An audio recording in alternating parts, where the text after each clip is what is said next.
चलो, इसका हमने अभी डेफिनेशन लिखवाया। क्या लिखवाया? नहीं, क्या लिखे उसमें कि ग्रुप ऑफ वर्ड्स, शब्दों का समूह विदाउट ए वर्ब, यानी क्रिया के बिना जो शब्दों का समूह होगा उसी को क्या कहेंगे? फ्रेज, वाक्यांश। ठीक है।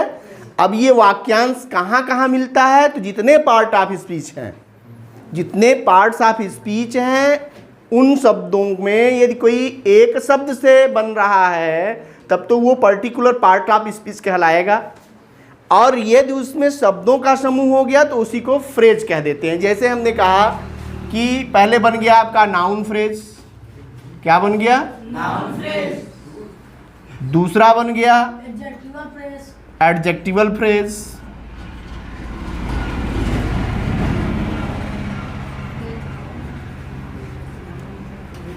और तीसरा बन गया हाँ फ्रेजल वर्ब।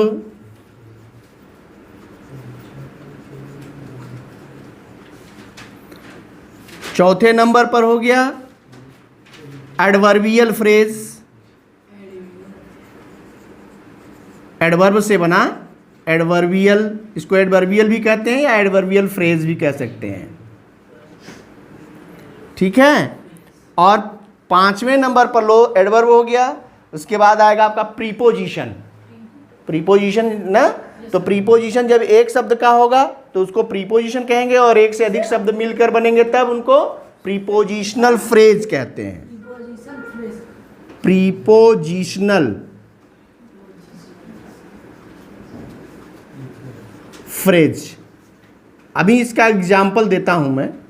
प्रीपोजिशनल हो गया, प्रीपोजिशन हो गया, कंजक्शन हो गया। कंजक्शन में भी फ्रेज, कंजक्शन फ्रेज में नहीं आते। कंजक्शन जो है वो को रिलेटिव कंजक्शन होते हैं। कंजक्शन को भी इससे आउट कर दो। और इंटरजेक्शन भी हो गया।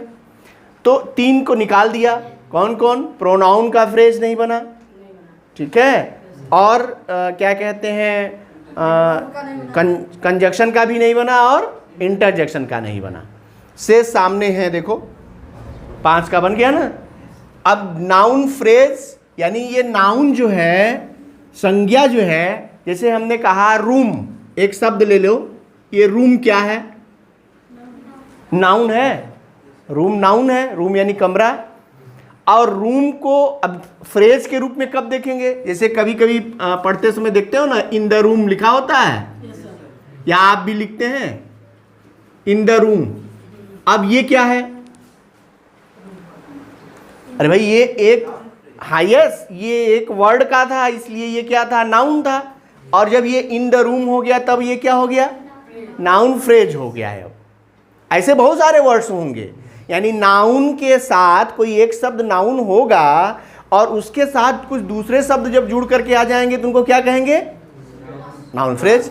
तो अब ये देखो, इसको कहेंगे नाउन और इसको कहेंगे नाउन फ्रेज। क्यों? क्योंकि नाउन एक शब्द का होता है और नाउन फ्रेज शब्दों का समूह होता है, ग्रुप ऑफ वर्ड। यही ना समझ रहे हैं?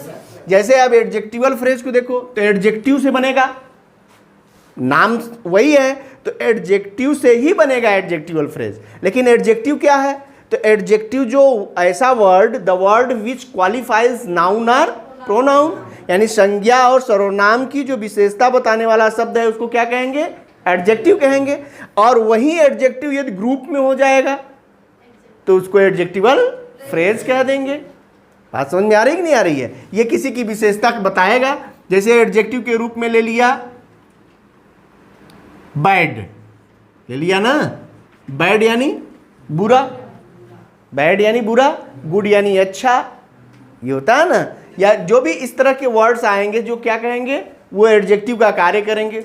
अब इसी तरह से जब ये फ्रेज में कन्वर्ट होंगे, ठीक है, जैसे अब ये कहा जाए कि अब चूंकि एडजेक्टिव के रूप में दिखाने के लिए इसको ऐसे भी लिख सकते हैं, a boy seating in the room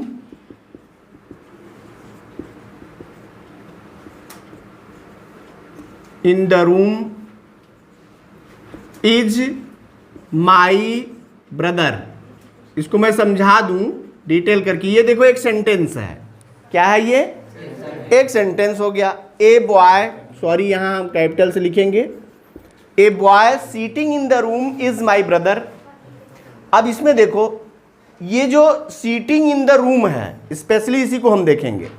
seating in the room जो है ये किसके लिए आया है? बॉय के लिए आया है। बॉय क्या है? नाउन। बॉय क्या है? नाउन। और नाउन के की विशेषता बताने के लिए यदि कोई शब्द आए तो उसको क्या कहते हैं? एडजेक्टिव कहते हैं। एक शब्द होगा तो उसको एडजेक्टिव कहेंगे, लेकिन जब एक से अधिक शब्द का हो जाएगा तब क्या कहेंगे? अब देखो सीटिंग इन द रूम क्या है? इस बॉय की विशेषता ही तो है कि एक लड़का जो कमरे में बैठा है वो मेरा भाई है, यही ने कहा। तो एक लड़का जो कमरे में बैठा है, तो लड़का कमरे में बैठा है, तो लड़के की विशेषता क्या है? कमरे में बैठना। यानी ये सीटिंग इन द रूम जो है ये क्या है? ये क्या है? एडजेक्टिवल फ्रेज है। क्यों एडजेक्टिवल फ्रेज है? क्योंकि विशेषता नाउन की बता रहा है लेकिन एक से अधिक शब्द हैं। इसी को देखो यहां यदि मैं ये लिख दूं, ए टाल boy sitting in the room, समझो ध्यान से, अभी ये सारी बात आएगी सेंटेंस में, इसको निकालना पड़ेगा, अभी समझे रहो। अब यहां देखो, ए टाल boy sitting in the room, इसमें बॉय की ही विशेषता हो रही है। बॉय क्या है? नाउन। और इस नाउन की जितनी विशेषता बताने वाले शब्द होंगे सब क्या होंगे? एडजेक्टिव।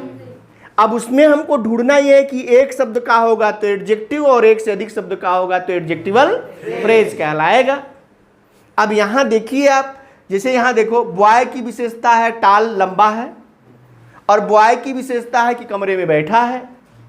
दोनों विशेषता हो गई ना, लेकिन जो टाल है वो एक शब्द का है और सीटिंग इन द रूम जो है वो एक से अधिक शब्द का है ना। 1 2 3 4 शब्द अलग, 4 शब्दों का हो गया। तो एक शब्द का जो है, इसे ये टाल क्या है? इसे एडजेक्टिव कहेंगे। और ये सीटिंग इन द रूम जो है वो क्या है? ये एडजेक्टिवल फ्रेज हो गया। ये अंतर हो गया है आपका एडजेक्टिव और एडजेक्टिवल फ्रेज में। समझ में आया सबको? जैसे ऊपर नाउन नाउन फ्रेज, वैसे ही यहां एडजेक्टिव और एडजेक्टिवल फ्रेज। क्लियर हो गई सबकी? अब देखो, आज आप फ्रेजल वर्ब को देखते हैं। ये जो फ्रेजल वर्ब है कैसे बनता है इसको देखो। जैसे ये हो गया ब्रेक। ब्रेक माने क्या होता है? ये वर्ब हो गया, ब्रेक यानी तोड़ना, वर्ब हो गया ना।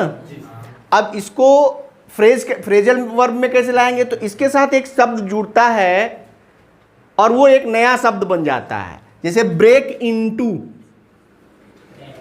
ब्रेक इनटू, ये देखो अब ये एक नया शब्द बना, इसी को कहेंगे फ्रेजल वर्ब, क्योंकि अब ये 2 शब्दों का हो गया। ये एक शब्द का था तो क्या कहेंगे इसको? वर्ब। अब ये 2 शब्दों का हो गया तो क्या कहेंगे इसको? Phrasal verb. अब ये फ्रेजल वर्ब तो इसका अर्थ भी बदल जाता है। ऐसा नहीं कि ब्रेक इनटू माने अंदर घुस करके तोड़ना, तब क्या हो जाएगा? ब्रेक इनटू यानी होता है सेंध लगाना। जब इसका हिंदी शाब्दिक अर्थ निकालेंगे तो ब्रेक इनटू माने होता है सेंध लगाना। चोरी करते हैं ना लोग सेंध लगा के, तो उसको ब्रेक इनटू कहते हैं। अब जैसे लुक, लुक एक वर्ड है ना, लुक, लुक यानी देखना, ये वर्ब है। लेकिन इसी को जब आप कहीं ऐसा देखें कि लुक आफ्टर, क्या हो गया? लुक आफ्टर, तो अब ये क्या कहलाएगा? क्या कहलाएगा? ये फ्रेजल वर्ब। नामकरण करो ना, ये है वर्ब और ये है phrasal verb. Verb phrasal verb. क्यों फ्रेजल वर्ब? क्योंकि एक से अधिक शब्दों का हुआ तो क्या कहलाएगा? वो फ्रेजल वर्ब। क्लियर हो रही बात ना? यानी ये वर्ब और ये फ्रेजल वर्ब। ऐसे ही बहुत सारे फ्रेजल वर्ब्स होते हैं। अभी आप किताब उठाइए, अपना बुक देखिए, जहां वर्ब लिखा होगा वहां देखोगे तो फ्रेजल वर्ब अलग से है। ठीक है, ये फ्रेजल वर्ब। क्लियर हो गया फ्रेजल वर्ब सबका? फ्रेजल वर्ब समझ में आया ना? वर्ब और फ्रेजल वर्ब में अंतर क्या है? इसी तरह एडवर्बियल फ्रेज को देखो। ब्रिंग, ब्रिंग माने लाना, और ब्रिंग अप यानी पालन पोषण करना। ब्रिंग ये हो गया है आपका वर्ब, और ब्रिंग अप, ब्रिंग अप यानी पालन पोषण करना, ये वर्ब फ्रेजल वर्ब हैं। ये वर्ब है और ये फ्रेजल वर्ब है। एक शब्द का हुआ तो वर्ब और एक से अधिक शब्दों का हुआ तो फ्रेजल वर्ब कहलाता है। ठीक है, अब चलो एडवर्ब को देखो। एडवर्बियल, एडवर्ब क्या होते हैं? एडवर्ब यानी the word which qualifies every part of speech except noun, pronoun and interjection. तीन शब्दों को छोड़कर, तीन शब्दों को छोड़कर से सभी पार्ट्स ऑफ स्पीच की जो विशेषता बतलाता है, इसको क्या कहते हैं? एडवर्ब। और वो एक शब्द का है तो क्या कहेंगे उसको? एडवर्ब। और एक से अधिक शब्दों का हुआ तो वही एडवर्बियल, एडवर्बियल फ्रेज कहलाएगा। जैसे एक शब्द है हरीडली, क्या कहते हैं? हरीडली। या एक होता है सर्टेनली। हरीडली माने होता है जल्दी में, हरीडली माने जल्दी में, जल्दी जल्दी क्या करते हैं? जल्दी जल्दी करो, कोई काम जल्दी जल्दी करना है तो इसको क्या कहते हैं? हरीडली, जल्दी जल्दी में करो। और सर्टेनली माने निश्चित रूप से। बात समझ में आ रही है? अब देखो ये तो है, ये क्या कहलाएगा? एडवर्ब। क्यों कहलाएगा? क्योंकि एक ही वर्ड है। इसको ही यदि हम फ्रेज में कहेंगे तो कैसे कहेंगे? अब देखो, इन ए हरी, इन ए हरी, इन ए हरी माने, हरी माने जल्दी, इन ए हरी यानी जल्दी में, इन ए हरी यानी जल्दी में। चाहे इसको हरीडली, जैसे कहीं लिखना है जल्दी में, तो या तो आप हरीडली कह दीजिए या इन ए हरी कहिए, लेकिन दोनों का नाम अलग अलग हो जाएगा। ये क्या होगा? एडवर्ब। और ये क्या होगा? Adverbial phrase. क्यों? क्योंकि ये एक शब्द का है और ये एक से अधिक शब्द का हो गया, इसलिए इसको फ्रेज, एडवर्बियल फ्रेज कहेंगे। जैसे ये है सर्टेनली माने निश्चित रूप से, हो गया ना? सर्टेनली यानी निश्चित रूप से। ठीक है, अब इसी को यदि फ्रेज में डालना होता, इन ए सर्टेन वे,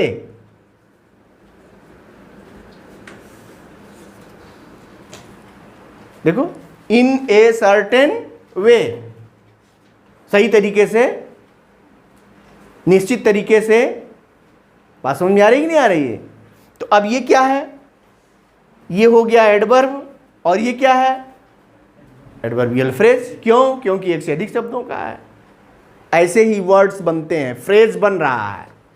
अब जैसे देखो, एक बच गया इसमें प्रीपोजिशन को देखो। ये प्रीपोजिशनल फ्रेज क्या होते हैं?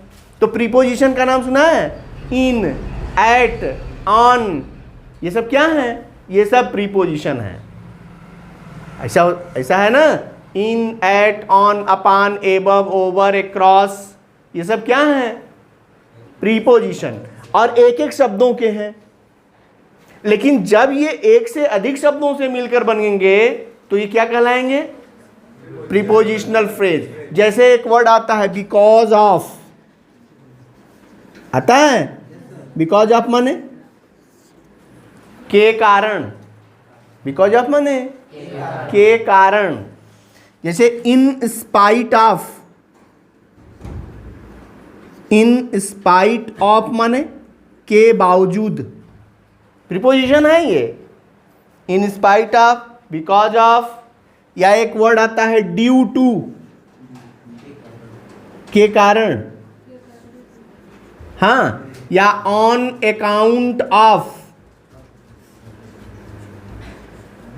इसके माने भी होता है के कारण। हाँ, ऑन अकाउंट ऑफ के कारण, ड्यू टू के कारण, बिकॉज ऑफ के कारण, सब केवल वर्ड बदलते हैं, अर्थ सेम होता है इनका। इन स्पाइट ऑफ, के बावजूद। लेकिन इन सब में देखो, ये सब है प्रीपोजिशन, लेकिन एक से अधिक शब्द हैं इसमें, इसीलिए ये सब क्या कहलाएंगे? सब फ्रेज कहलाएंगे। और एक शब्द का, जैसे कहीं केवल इन लिखना हो, इन, एट, ऑन, तो ये सब क्या कहलाएंगे? ये सब प्रीपोजिशन है, सिंपल प्रीपोजिशन कहलाते हैं। वैसे प्रीपोजिशन 5 तरह के होते हैं: सिंपल, डबल और कंपाउंड, और एक होता है फ्रेज और एक होता है पार्टिसिपियल प्रीपोजिशन। 5 तरह के प्रीपोजिशन होते हैं। तो फ्रेज प्रीपोजिशन ये हैं जिनको हमने यहाँ लिखा कि एक से अधिक शब्दों से मिलकर बन रहे हैं।